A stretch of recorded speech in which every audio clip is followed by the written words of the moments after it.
하나님의 은혜와 축복이 우리 성도님들에게 넘치기를 원합니다. 오늘은 신앙의 명문 가문을 이루자 이런 제목으로 함께 말씀을 상고하고자 합니다. 샘물을 보면 샘물이 이렇게 우물을 이렇게 파면 계속 물을 퍼내면 그 맨 밑에는 물줄기에서 샘물이 솟아납니다. 마찬가지로 우리가 누리는 행복은, 그 행복의 물줄기는 하나님과 예수 그리스도로부터 오는 것입니다. 그러므로 우리 그리스도인들은 하나님이 주시는 은혜 가운데에 평안과 만족과 감사를 누려야 될 줄로 믿습니다. 어떻게 하면 신앙의 명문 가문이 될 수 있을까? 첫 번째로 영적 명문 가문은 여호와를 경외하며 출구하는 것입니다. 1절에 보니까 할렐루야 여호와를 경외하며 그 계명을 크게 출구하는 자는 복이 있도다. 무엇보다도 온 가족이 하나님을 잘 섬기고 하나님을 경외한다면 일단은 신앙의 명문 가문에 일단 1단계는 합격을 하는 거예요. 그래서 여러분들이 가정은 예배가 살아있습니까? 아멘 소리가 잘 안 들리는 거 보니까 아직도 다시 한번 기회를 주겠어요. 예배가 살아있습니까? 기도가 살아있습니까? 우리 신앙의 명문 가문은 예배가 살아있고 기도가 살아있어야 하는 것입니다. 그럴 뿐만 아니라 하나님의 선한 손길을 체험해야 되는 거예요. 하나님이 함께하는 걸 느껴져야 되는 거예요. 몸소. 그리고 다른 사람이 볼 때도 저 사람은, 저 가정은 하나님이 함께하고 있구나, 이걸 느껴져야 돼요. 구약 창세기에 보면 아브라함과 이삭과 야곱의 이야기가 나오잖아요. 근데 이삭이가 우물을 파면은 물이 나오는 거예요. 근데 그때는 지금처럼 이 지질 탐지기가 있어서 여기 물이 있는가 없는가 그걸 탐지하는 게 아니고 아무 기계도 없어요. 그냥 파면 나오는 거예요. 그런데 블레셋 사람들은 파면 물이 안 나오는 거예요. 블레셋 사람들이 돌을 갖다가 시기질투해가지고 자꾸 메웁니다. 우리는 시기질투하는 사람이 되지 말고 복의 근원이 돼야 돼요. 다른 사람이 나를 시기질투한다면 나는 일단 복받았다라고 생각하면 돼요. 왜냐하면 상대가 안 되면 시기질투 안 해요. 저 영등포 역에나 서울역 앞에 있는 노숙자를 누가 시기질투하는 사람이 있나요? 없어요. 나를 시기질투, 내가 이만큼 올라왔구나 이렇게 느껴지면 돼요. 싸우려고 하면 안 돼요. 싸우면 그 사람하고 똑같이 내려가는 거예요. 그런데 이삭이가 물을 파고 하는 일마다 잘 되니까 돌 갖다 메우고 계속 쫓아다니면서 메우는데 이 사람은 쫓아다니면서 메우고 이삭이는 파는 데마다 물이 나오는 거예요. 왜 그럴까요? 하나님이 함께하니까. 하나님이 함께하니까.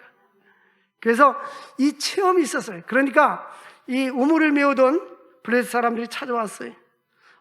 당신을 보니까 하나님이 함께하는 사람인데 이제 당신들이 하나님과 함께함으로 잘되고 힘이 있으면 우리를 해치지 말자고 평화협상을 맺자고 찾아왔어요. 그래서 평화협상 사인하고 도장 찍었어요. 그러니까 우리가 믿음으로 살면 그저 믿음 없는 사람들 나를 해방하고 반대하는 싸울 필요 없어요. 때가 되면 하나님이 우리를 높여주시는 거예요. 하나님께서 이와 같이 여호와와 함께하는 사람은 하나님께서 증거가 있게 하시고 그의 삶에 체험이 있게 해주는 것입니다. 그럼 우리는 무엇보다도 하나님을 경외하는 지혜로운 삶을 살아야 됩니다. 성경에서 참된 지혜가 무엇이냐 하는 것은 시편 111편 10절에 보니까 여호와를 경외하는 것이 지혜의 근본이라. 하나님을 경외하는 것이 지혜의 근본이에요. 그의 계명을 지키는 자는 다 훌륭한 지각을 가진 자입니다. 여호와를 찬양함이 영원히 지속되리로다. 그의 계명을 지키는 자는, 하나님의 계명을 지키는 사람이 지각을 가진 자예요. 하나님을 경외하는 것, 여러분 먼저 우리가 하나님을 경외하고 우리 자손들도 하나님을 경외하게 만들어야 되고 자자손손 하나님을 경외하는 기독교 신앙의 가정이 될 수 있기를 주의 이름으로 축원합니다. 뿐만 아니라 잠언서 9장 10절 보니까 여호와를 경외함이 지혜의 근본이라, 지식의 근본이라. 그러므로 거룩하신 자를 아는 것이 명철이니라. 하나님을 경외하는 것이 지혜예요. 세상 석사나 박사학위를 받는 것보다도 하나님을 경외하는 것이 더 지혜로운 삶을 살 수가 있는 거예요. 그러므로 하나님을 아는 지혜가 있기를 주의 이름으로 축원을 드립니다. 호세아서 보니까 우리가 여호와를 알자, 힘써 여호와를 알자라고 말씀하고 있어요. 잠언서 2장 10절 보니까 여호와를 지혜가 네 마음에 들어가며 지식이 네 영혼을 즐겁게 할 것이다. 하나님을 아는 지혜, 하나님 아는 지식이 우리의 영혼을 즐겁게 하는 거예요. 우리를 기쁘고 편안하게 만들 수 있는 것은 하나님을 아는 신앙의 힘에서 나오는 거예요. 예수는 나의 힘이요 내 생명 되시니. 여러분 신앙생활하면서 이렇게 힘이 없이 이렇게 자동차도요, 이 배터리가 힘이 없으면 시르시르 시동이 안 걸려요. 배터리가 힘이 있어야 후루룩 가지 않아요? 영적으로 힘이 있어야 우리 인생이 힘이 있는 거예요. 여호와를 경외하고 하나님을 경외하는 것이 우리에게 힘이 될 수 있기를 바랍니다. 시편 18편에 다윗은 나의 힘이 되신 여호와여 내가 주님을 사랑합니다. 우리의 힘이는 나의 힘이 되신 하나님, 나의 능력이 되신 하나님, 나의 반석이 되신 하나님, 내가 주님을 사랑합니다.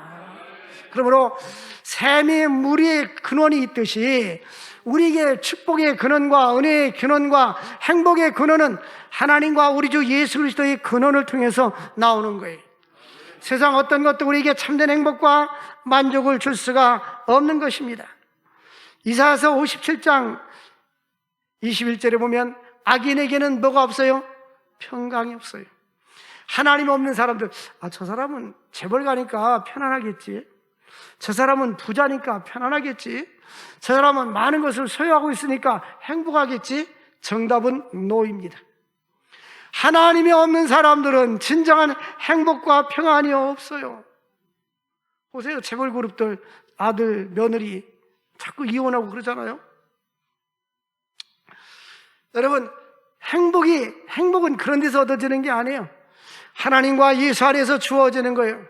참된 행복을 인생에 살면서 참된 행복과 만족을 누리려면 예수 안에서 깊은 신앙생활하면 참된 만족과 행복과 기쁨이 넘치게 되는 것입니다.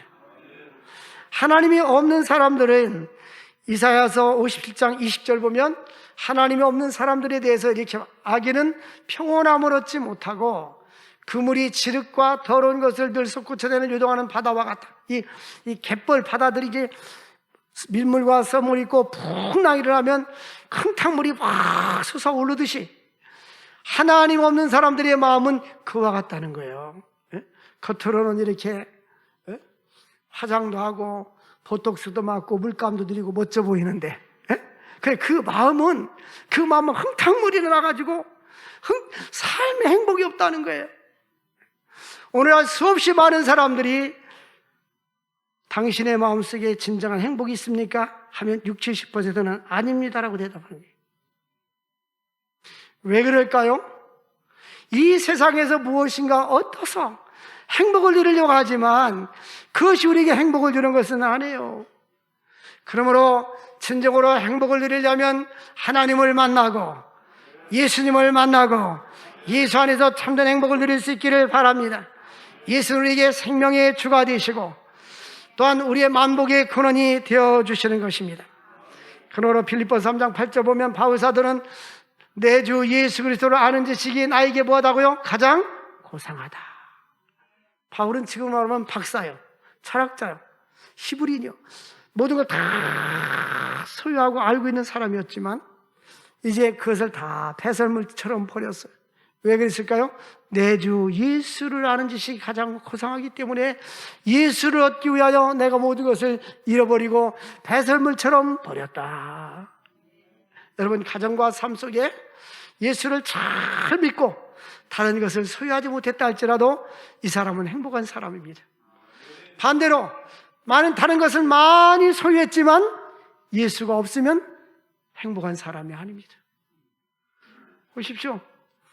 어저께 저쪽 서재실을 정리하면서 필요한 거는 놓고 나머지는 버리려고 파일을 이렇게 정리하다 보니까 사담 후세인이 2014년 7년 전에 처형당했는데요. 사담 후세인 제가 설교 자료를 쓰려고 이렇게 오려놨던 게 책에서 나오더라고요. 다시 한번 보니까 사담 후세인 수염이 이렇게 길러져 가지고 미국에서 이제 공격하니까 20년 동안 독재했잖아요. 사담 후세인이 얼마나 잘 살았는가 하면 그 별장을 배에다 졌는데 금으로 장식해놨어요. 금으로. 변기도 금으로 장식했어요. 거기 앉으면 잘 나오는 거예요. 근데 어쨌든 이 양반이 미국에서 이제 폭격을 하려고 그러니까 그 중앙은행에서 트럭에다가 달러하고 유로하고 그 수조 원을 싣고 나갔단 말이에요. 근데 붙잡혔을 때는 이게 하수구에 숨어 있다가 붙잡혔는데 5억만 남아 있는 거예요. 그 돈이 다 어디로 가버린 거예요. 그리고 나서 이제 재판을 받았잖아요. 붙잡혀가지고. 그래서 130몇 명을 그 사람이 사담 후세인이 권력을 유지하기 위해서 핑계대고 죽여버렸어요. 그 이유로 인해 이 사람은 사형인데 교수형, 이게 목 매달아 죽어서 교수형에 처해서 바다에다 던져버려 수장시켜버렸어요. 예? 악인에게는 평화가 없어요.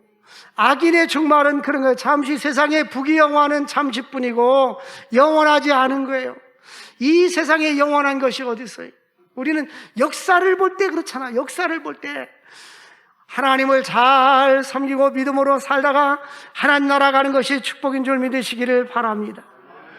그러므로 여호와를 경외하는 가정에게 하나님이 약속하신 것이 있어요. 그 약속이 뭡니까? 하나님을 경외하고 계명을 크게 줄거하면, 이런 전제가 있어야 돼요. 하면 2절에 보면 그의 후손이 땅에서 뭐하다고요? 강성하다. 어떤 그 학자가 어떻게 해서 유태인들이 저렇게 잘 살까?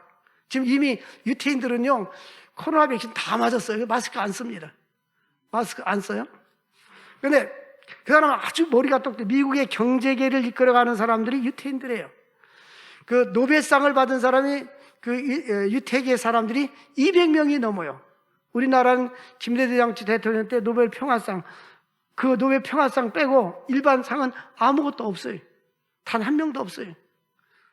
근데 어떤 분이 우리나라는 왜 노벨상이 없을까? 이 대학 교수나 총장들이 더 연구하고 그래야 되는데 자꾸 정치하는데 국회로 들어가려고 하니까 그렇다는 거예요. 어쨌든지 그런데 연구를 해서 유태인들은 이와 같이 머리가 좋고 축복받은 충청남북도만 하고 땅덩어리가 인구는 750만에서 1000만 명뿐, 서울시 인구보다도 적고 전 세계 흩어져 있는 인구 해봤자 2천만 명도 안 되는데 어떻게 그렇게 전 세계의 경제를 움직일까? 그 중동에서 여러 나라들이 그냥 이스라엘을 공격해서 무너뜨리려 하지만 안 되잖아요? 가만히 연구해 보니까 그의 어머니, 아버지, 할아버지, 할머니, 조상들이 다르게 살았다는 거예요. 근데 성경에서 우리는 답을 찾을 수가 있어요. 성경에서는 뭐라고 말씀하고 있습니까? 하나님을 섬기는 자들에게는 자손 몇 대까지 축복해 준다고 했어요? 1000대까지 복을 주신다. 그러니까 하나님을 잘 섬기는 자들에게는 출애굽기 20장에 보면 자손 1000대까지 복을 주신다. 우리 한번 읽겠어요. 시작. 나를 사랑하고 내 계명을 지키는 자에게는 1000대까지 은혜를 베푸느니라. 아멘. 1세대를 30년 잤습니다. 30년. 30살 되면 보통 자녀를 낳고 이렇게 한 제너레이션 세대가 바뀌는데요. 이 1000대면 3000년이요. 3000년. 아브라함과 이삭과 야곱이 하나님을 잘 섬기니까 그 후손들이 하나님께서 복을 주시는 거예요. 예? 마찬가지로 여러분들이 하나님을 잘 섬겨서 아브라함과 이삭과 야곱 같은 인정된 사람이 되면 하나님이 1000대까지 복을 주신다고 약속해 주셨습니다. 그런 애가 있기를 주의 이름으로 축원을 드립니다. 그래서 그 후손이 땅에서 강성하며 여러분들의 자손들이 땅에서 강성할 수 있기를 바랍니다. 믿음으로 사는 사람들은 후손이 강성하여 영적으로 강성하고 삶에서 강성하고 그 후손에게 복이 있으리로다. 여러분 자손이 복이 있는 사람이 될 수 있기를 바랍니다. 그러니까 성경적으로 보면 내가 잘 된다. 조상 탓이야. 하나님이 성경 보니까 조상들로 하여금 하나님을 잘 섬기면 후손이 복이 있으리로다. 세계적인 보호였던 록펠러도 그 어머니가 그렇게 신앙생활을 잘했잖아요.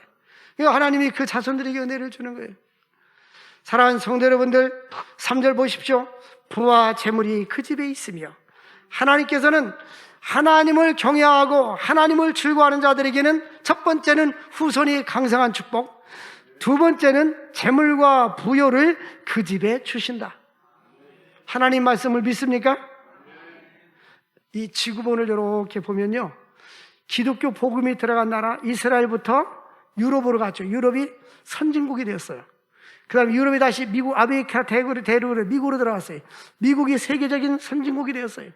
우리나라도 남한과 북한이 반토막 나는데, 북한이 1970년대까지만 해도 개인 국민소득이 높았어요. 지하자원이 있기 때문에. 근데 지금 보면 인공위성에서 밤에 이렇게 쏘면 북한에는 깜깜해요. 전력사정이 약해서. 남한은 대낮처럼 아니면 대낮 사춘처럼 환하단 말이에요. 예? 얼마나 큰 은혜요. 북한 한번 가보세요.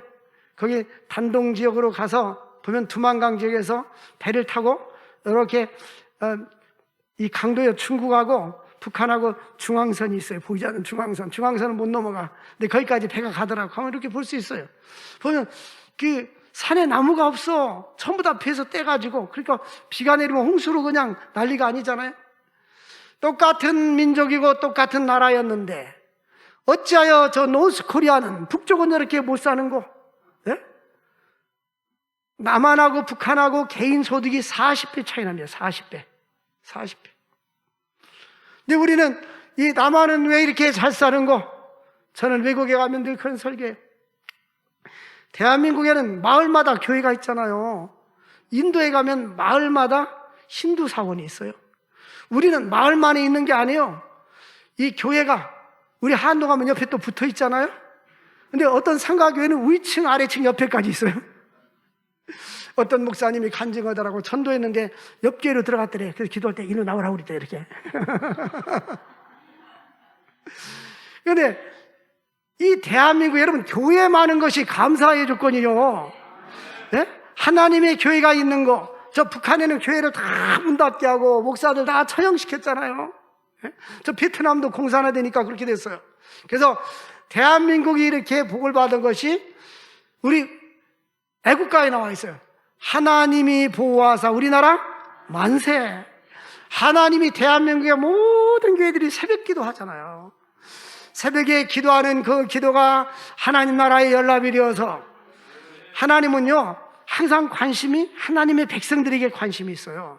하나님의 백성들이 하나님 뜻대로 살면 주변 사람까지 복을 주시고, 하나님의 백성들이 하나님 뜻대로 살지 않으면 나라가 힘들고 전쟁이 일어나고 어려움을 당하는 것이 구약 이스라엘의 역사였어요. 그러므로 우리 교회가, 한국 교회가 사명을 잘 감당하면 하나님이 나라를 지켜줄 줄로 믿습니다.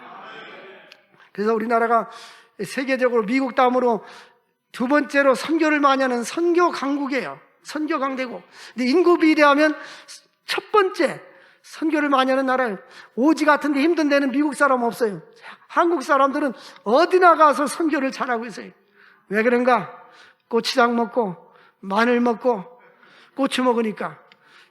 이 대한민국 사람은요 매운 고추에다 고추장 또 찍어 먹는데, 이게 얼마나 지독에 지독을 더하면 더블 지독이요. 제가 미국에 갔더니요, 가이드가 길 잃어버리면 밤늦게 불 켜져 있는 가게를 찾아, 틀림없이 한국 사람이래.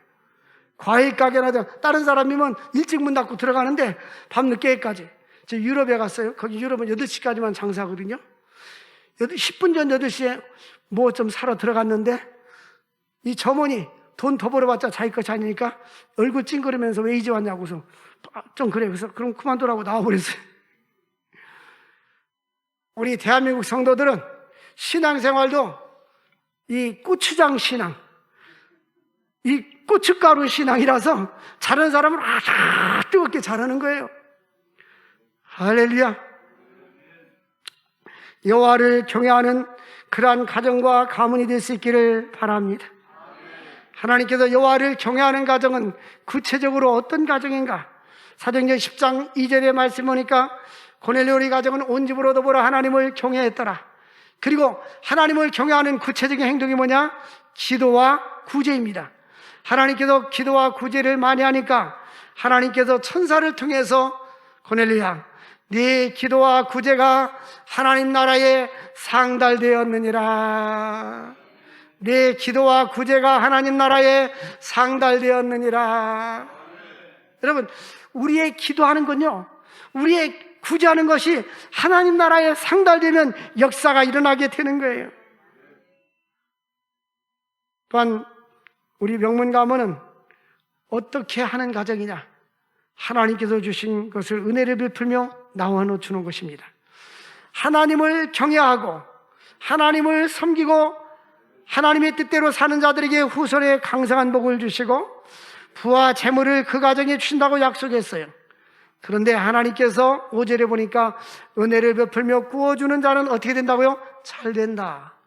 여기 잘 된다는 말은 우리가 창세기에 보면요, 빛이 있으라며 빛이 있었고 하나님 보시기에 뭐 했더라? 좋았더라. 하나님 보시기에 뭐 했더라? 좋았더란 말이 나옵니다. 이 잘 된다는 말은 하나님 보시기에 좋았더라 하는 히브리어 토브입니다. 이게 은혜를 베풀며 구워주는 자는 하나님 보시기에 좋았더라. 이게 원문의 뜻입니다. 그런데 은혜를 베풀며 구워주는 자는 하나님이 잘 된다는 게 이해하시니까 하나님이 남에게 은혜를 베풀고 구워주는 자들은 하나님 보시기에 아름답고 하나님의 아름다운 모습이에요. 이런 자들은 하나님이 잘 되는 은혜와 축복을 약속해 주었습니다. 하나님 우리에게 왜 건강을 주시고 왜 재물을 주실까요? 선한 일 하라고.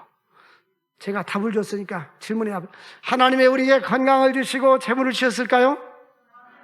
선한 일 하라고. 에베소 2장 8절에 너희가 그네를 인하여 믿음으로 말미암아 구원 얻었나니 이것은 너희에게서 난 것이 아니요 하나님의 선물이라. 행위를 말미암지 않나니 누구든지 자랑하지 말게 하렴이라. 에베소 2장 10절에 보니까 우리는 선한 일을 위하여 지음받았다. 하나님이 우리를 땅에 태어나게 했으니까 선한 일 하라고. 최고의 선한 일은 복음을 전하는 일입니다. 두 번째 선한 일은 선교하고 구제하는 일입니다. 우리는 선한 일을 위해서 하나님께 부름을 받았어요. 그런데 이 땅에서 신명기 24장 19절부터 22절 보면 구약 성경에 규칙이 있었어요. 어떤 규칙이냐? 가난한 자를 배려하고 약자들을 도와주라는 거예요. 너가 밭에서 곡식을 벨 때에 한 뭇을 잊어버렸거든 다시 가서 가져오지 마라. 왜냐하면 나그네와 고아와 과부를 위해서 남겨두라. 그러면 네 하나님 여호와께서 네 손하는 모든 일에 복을 내리시리라. 그러니까 볏집이 보니까 잊어버렸네. 또 가서 찾아오지 말고 내버두라는 거예요. 왜? 가난한 자들, 나그네들이 갔다가 먹도록 하라는 거예요. 그런데 뿐만 아니라 그리하면 하나님이 복을 주신다고 했고요. 20절에 보니까 내가 감람나무를 떤 후에 이게 열매가 또 있네? 이렇게 살피지 말고 남은 것을 놔두라. 그 이는 객과 과부를 해서 남겨두라는 거예요. 뿐만 아니라 포도를 딸 때도 마찬가지예요. 21절 보니까 포도를 딴 후에도 남은 것을 포도송이 10송이가 남았는데 이렇게 보자 다 따자 이러지 말라는 거예요. 남겨두라는 거예요. 그래서 나약한 자들을 먹을 수 있도록 배려해 주라는 거예요. 근데 하나님께서 이와 같이 하는 것은 신명기 14장 18절 보니까 너는 애굽에서 종되었던 때를 기억해라. 이 말이 뭐예요? 조상들이 애굽에서 못 먹고 못 살고 자기 소유도 없었잖아요. 남의 나라 가가지고 종살았잖아요. 그러면 오늘 우리에게 너는 애굽에서 종되었던 때를 기억하라는 말은 우리는 일제시대를 기억해야 돼. 여기 일제시대 때는요 농사를 지면 다 뺏어가 버렸어요. 그래서 그 당시에는 먹을 것이 없으니까 소나무 껍질을 벗겨 먹었다고 했잖아요. 그리고 6.25 전쟁 후에도 우리나라 얼마나 가난했어요. 여기 60 넘으신 분들은 60년대가 우리가 얼마나 가난했어요. 그죠? 나는 재활용이 언제 나왔냐 그랬더니 60년대 50년대부터 나왔어요. 껌을 갖다가 씹고 나서 책상에다 붙여서 또 씹고 그게 재활용인 거예요. 그 재활용이 거기서부터 시작된 거예요. 그때는 재활용 시대요. 그 눈가시 사탕, 심리사탕 하나 있으면 입에서 오래 먹으려고 일부러 이빨을 이렇게 씹지도 않잖아요. 그런 가난한 경험을 우리가 겪었잖아요. 청와대 비서관이 간직문을 썼어요. 오래전에 초등학교 다닐 때 점심시간이 되었는데 도시락을 못 싸가가지고 딴 애들 밥 먹는데 화장실 간다고 꽃밭에 이렇게 코스모스를 캬 보여준데 그 속에 숨어 있었대요. 근데 담임 선생님이 옛날 도시락을 변도에다 먹고 나서 물을 모르고 쪄놨는데 아이가 그러고 번쩍 일어나고 보니까 자기 반 아이야. 그 불러다 알고 보니 너무나 가난하니까 그 선생님이 도시락을 2개씩 사다가 줬다는 거예요. 그래서 초등학교 졸업하고 너무 가난해서 배를 채우기 위해서 중국집에 취직을 했대요. 그 짜장면을 배달하면서 그걸 배 채우기 위해서. 예? 그렇게 성장하는데 주경야독해가지고 나중에는 청와대 비서관이 됐어요. 그런 간증을, 그게 바로 어떤 특정한 사람 이야기가 아니라 우리나라 60년대의 이야기예요. 예? 도시락의 대표적인 대명사 반찬은 장아찌라고 있어요. 장아찌. 얼마나 그때 그 시절 그렇게 우리가 살았잖아요. 지금 자라나는 세대 사람들은 옛 얘기고 동화 얘기 같고 이 얘기가 무슨 얘기인지 못 알아들 거예요.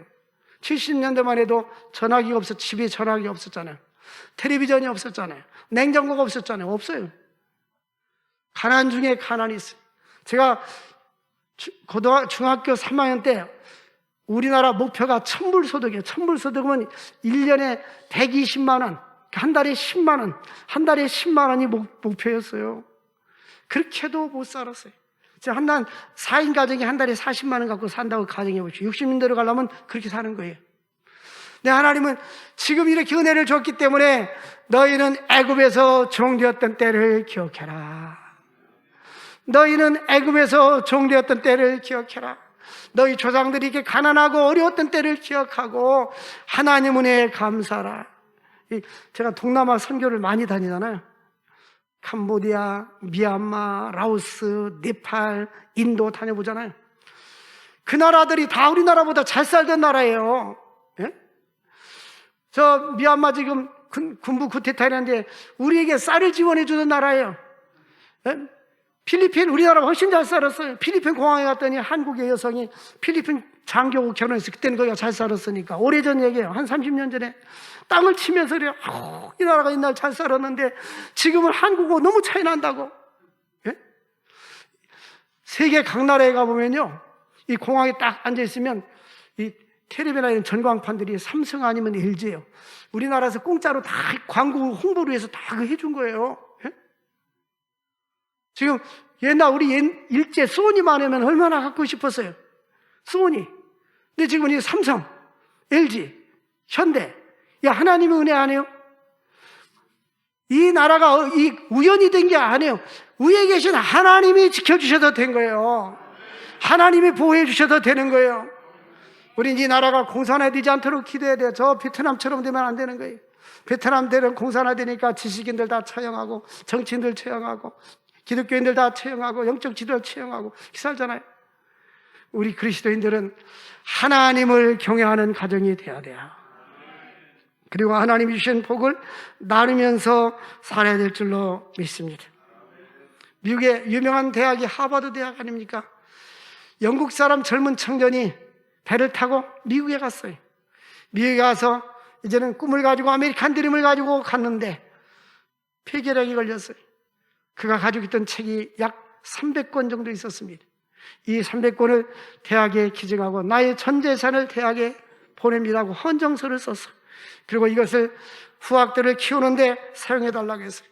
그 학교 교수들이 모여가지고, 이제 그 당시에는 정규대학이 4년제 대학이 아니었는데 모여가지고 그렇게 받기로 하고, 이를 기념하기 위해서 대학 이름을 지었는데 대학 이름을 바꿨어요. 하버드 대학이라고 바뀌어서 미국의 최초의 4년제 대학이 된 거예요. 세계적인 명문 대학이 된 거예요. 그래서 명문 대학은 미국이나 영국 같은 데는 얼마나 많이 후원을 받느냐, 도네이션 기부금을 받느냐에 따라 명문 대학이 되는 거예요. 지금은 수천억씩 사람들이 기부하는 거예요. 그래가지고 세계적인 유수한 인재들이 오면 장학금을 줘서 공부하게 하는 거예요. 그래서 오늘날의 하버드 대학 됐고 옥스퍼드나 예일 대학이 다 그런 대학들입니다. 그들은 다 성경적인 신앙 위에, 믿음의 기초 위에, 명문대학, 영국이나 미국의 명문대학은 다 신학과부터 시작됐어요. 기독교 재단으로부터 시작된 거예요. 그래서 오늘날 세계 명문대학이 된 거예요. 여러분, 우리도 오늘 시편 112편에 보니까 하나님을 경외하고 계명을 즐거워해서 복받는 자가 될 수 있기를 바랍니다. 후손이 강성한 축복을 누리길 바랍니다. 부여와 재물을 얻을 수 있기를 바랍니다. 그래서 은혜를 베풀고 나눠주는 복된 명문 가문이 될 수 있기를 바랍니다. 그런 사람은 흉한 소문을 두려워하지 않는다라고 말씀하고 있습니다. 9절 보니까 그가 재물을 빈궁한 자들에게 주었으니 그이가 영구 있고 그의 뿔이 영광 중에 들리로다.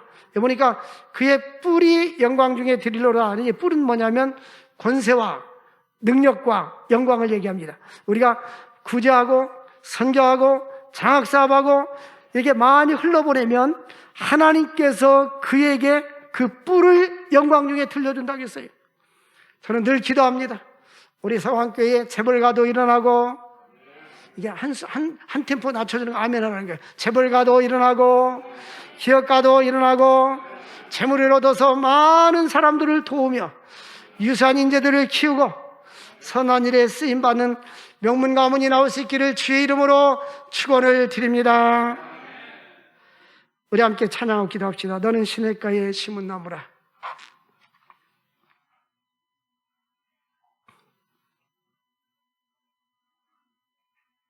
빨리 나와야지. 먼저 해도 돼.